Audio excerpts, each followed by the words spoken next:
አሁን ከምጠራላችሁ 6 ቃላት የትኞቹን ታውቃላችሁ? አንደኛ መስዋዕት፣ ሁለተኛ አስራት፣ ሶስተኛ የአስራት አስራት፣ አራተኛ በኩራት፣ አምስተኛ ቀዳሚያት፣ ስድስተኛ ስዕለት። እንግዲህ ከነዚህ ከስድስቱ አሁን ከጠራውላችሁ የትኞቹን ታውቃላችሁ? ትርጉማቸውስ ምን ይመስላችኋል? እንግዲህ እኚህ ስድስቱ እኛ እንደ አማኝ ለቤተ እግዚአብሔር ለቤተ ክርስቲያን የምንሰጣቸው ስጦታዎች ናቸው። በዛሬው የቪዲዮ ትምህርታችን ከነዚህ የመጀመሪያዎቹን 3ቱን እንመለከታለን። በሚከተለው ቪዲዮ ደግሞ ቀሪ 3ቱን እናያለን። አብራችሁን ቆዩ። በመጀመሪያ የምንመለከተው መስዋዕትን ነው። እንግዲህ መስዋዕት ከብሉይ ኪዳን ጀምሮ የነበረ ቃል ነው። መስዋዕት እየተባሉ የሚጠሩት ሰዎች ለእግዚአብሔር የሚሰጧቸው ስጦታዎች ናቸው። እንግዲህ ሰዎች ለእግዚአብሔር ያላቸውን ፍቅር ለመግለጽ፣ ለምስጋና፣ ለንስሐ፣ ለጥያቄያቸው ምላሽ ደስታቸውን ለመግለጽ የሚሰጧቸው የተለያዩ ስጦታዎች ነበሩ። እነዚህ መስዋዕት እየተባሉ ይጠራሉ።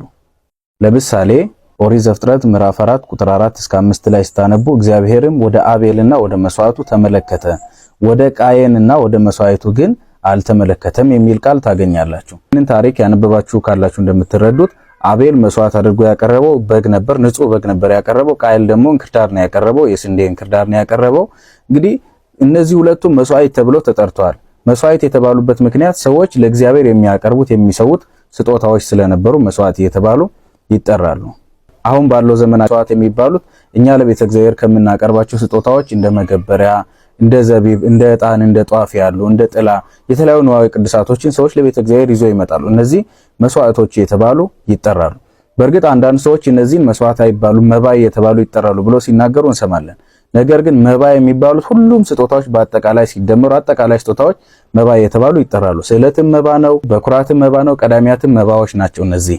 ለዚያ ነው ዲያቆኑ በቅዳሴ ላይ ካስታውሳችሁ ንፍቅ ዲያቆን ጸልዩ በእንተ እለ ያበውኡ መባ፣ ስጦታ ላመጡ ሰዎች ይጸልዩላቸው ይላል አይደለ? ከዚያ በኋላ ካህኑ የተለያየ ስጦታ ላመጡ ሰዎች ጸሎት ይጸልያል አይደለ? እየጠራ ዕጣኑን፣ ዘቢቡን፣ በኩራቱን፣ ቀዳሚያቱን የተለያየ አስራቱን ያገባችሁ እያለ ይጸልይላቸዋል። ስለዚህ መባ የሚለው ቃል እነዚህን አጠቃላይ ስጦታዎችን የሚጠቀልል ነውና እኛ ለቤተ እግዚአብሔር የምናቀርበው ዕጣን፣ ጧፍ፣ ዘቢብ፣ መገበሪያ ነው ቅዱሳት የምናቀርባቸው እነዚህ መስዋዕት ተብለው ይጠራሉ።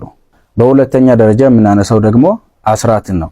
እንግዲህ አስራት ማለት በዚህ በኦሪት ዘፍጥረት ምዕራፍ 28 ቁጥር 22 ላይ ቅዱስ ያዕቆብ ከሰጠኸኝም ሁሉ ላንተ ከ10 እጅ አንዱን እሰጥሃለሁ ብሎ እንደተናገረው እኛ በልፋታችን በላባችን ካገኘነው ገንዘባችን ላይ ለእግዚአብሔር ከ10 እጅ አንዱን የምንሰጥበት ስርዓት ነው። ወይም ከ110 ወይም ከ10 አንዱን ለእግዚአብሔር የምንሰጥበት ስርዓት ነው። እግዚአብሔር አምላክም ቅዱስ ሙሴን በኦሪት ዘሌዋውያን ምዕራፍ 27 ቁጥር 30 እስከ 33 ላይ እንደተጻፈው ካዘዛቸው ትእዛዛት አንዱ በጥብቅ ያዘዘው የአስራትን ትእዛዝ ነበር። አስራትን እንድታወጡ ብሎ እግዚአብሔር አምላክ አዞናል። ስለዚህ ሁላችንም ከምናገኘው ከገቢያችን ላይ ለቤተ እግዚአብሔር ከ10 አንዱን መስጠት አለብን። በነገራችን ላይ አስራትን አለማውጣት ስርቆት ነው። ስርቆት ብቻ አይደለም፣ ከስርቆትም የከፋ ስርቆት ነው። ምክንያቱም እኛ የምንሰርቀው ማንን ስለሆነ ነው? አስራት ባለማውጣታችን እግዚአብሔርን ስለምንሰርቅ ነው። ይህ በመጽሐፍ ቅዱስ በግልጽ የተቀመጠ ሐሳብ ነው።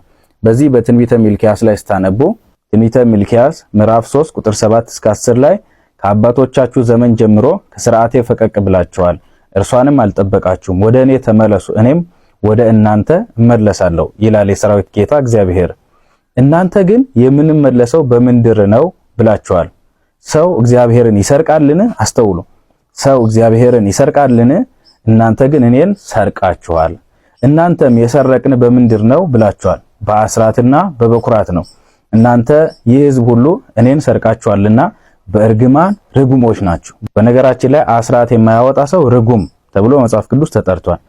በቤቴ ውስጥ መብል እንዲሆን አስራትን ሁሉ ወደ ጎተራ አግቡ፣ የሰማይን መስኮት ባልከፍትላችሁ፣ በረከትንም አትረፍርፌ ባላፈስላችሁ በዚህ ፈትኑኝ ይላል የሰራዊት ጌታ እግዚአብሔር ተብሎ ተጽፏል።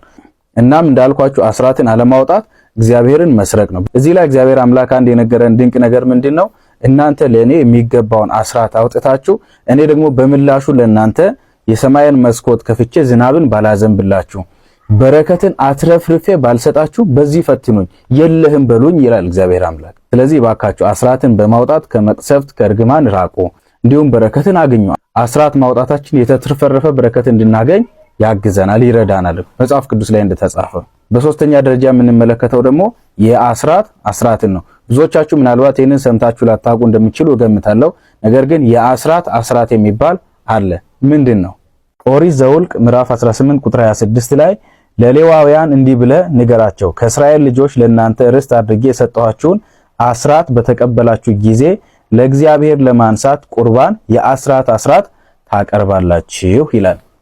ባጭሩ ለመግለጽ የአስራት አስራት ማለት እንግዲህ በቤተ እግዚአብሔር የሚያገለግሉ ካህናት አገልጋዮች የሚደጎሙት ወይም ደሞዛቸውን የሚያገኙት ከአስራት ገንዘብ ነው። እነሱ ከአስራት ደሞዛቸውን ካገኙ በኋላ ደግሞ እነሱም ከ11 ደግሞ የአስራት አስራት እንዲያወጡ መጽሐፍ ቅዱስ ላይ ተጽፏል። ስለዚህ የአስራት አስራት ማለት ካህናት የሚያወጡት አስራት ነው ማለት ነው። እንግዲህ እስካሁን እነዚህን ሶስቱን መስዋዕት፣ አስራት፣ የአስራት አስራትን ተመልክተናል።